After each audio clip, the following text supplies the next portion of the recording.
Magandang araw po sa inyong lahat. Ito po si Dr. Teresita Malabuyo, Chair ng Psychology Department, Adamson University. Kayo po ay naririto sa programa ng YSLEP, Youth Servant Leadership Education Program ng Caritas sa pakikipagtulungan ng Adamson University. Halina kayo, halika na.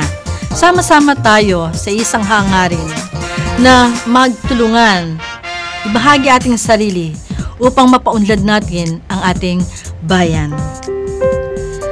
Dapat nating maintindihan na tayong lahat dito sa mundo ay may kabuluhan.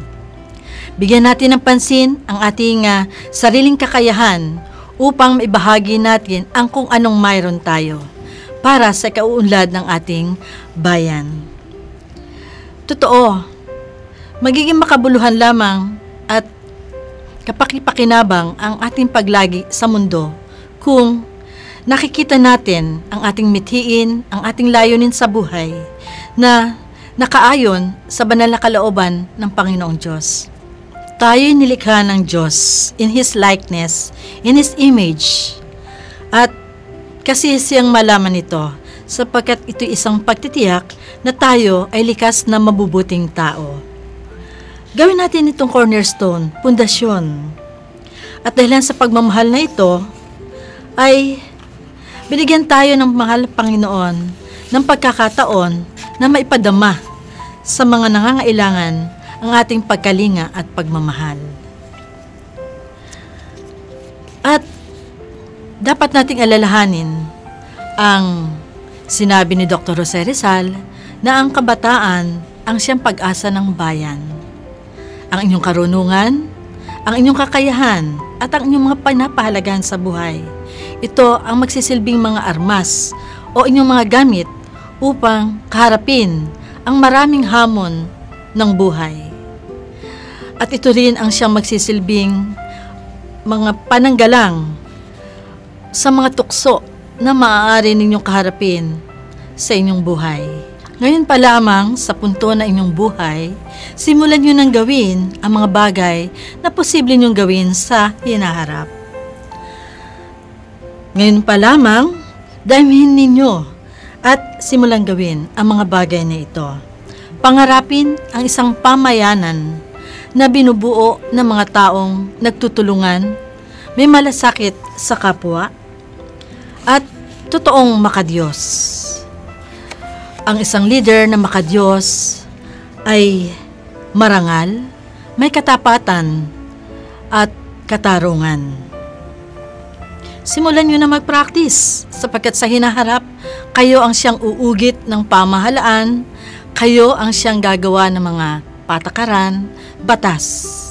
Kaya't ngayon pa lamang, kung magagawa ninyo na gawin ang mga bagay ng isang leader na makadiyos.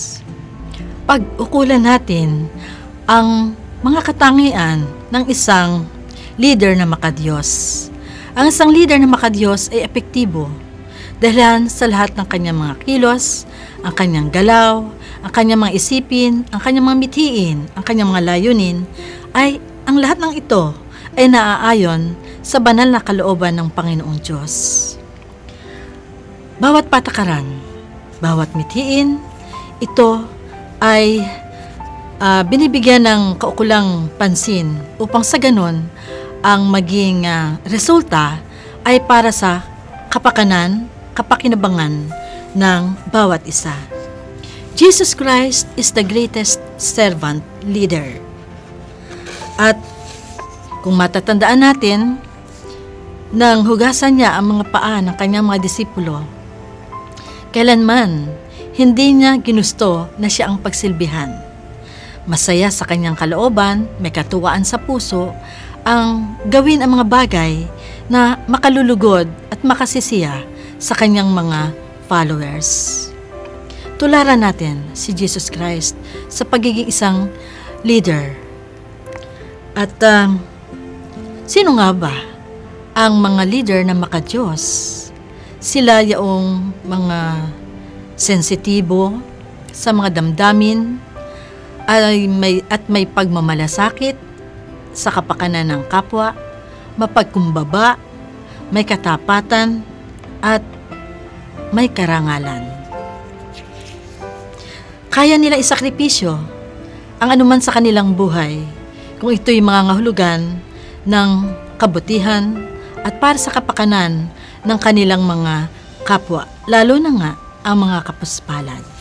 Totoo, sa kabuuan, ang inyong mga narinig na may kinalaman sa isang epektibong leader, yaon nga yung isang makadiyos, ay ito ang pinakahangarin ng isang paghahanda upang sa hinaharap kayo ay maging epektibong leader, tagapaglingkod ng ating bansa.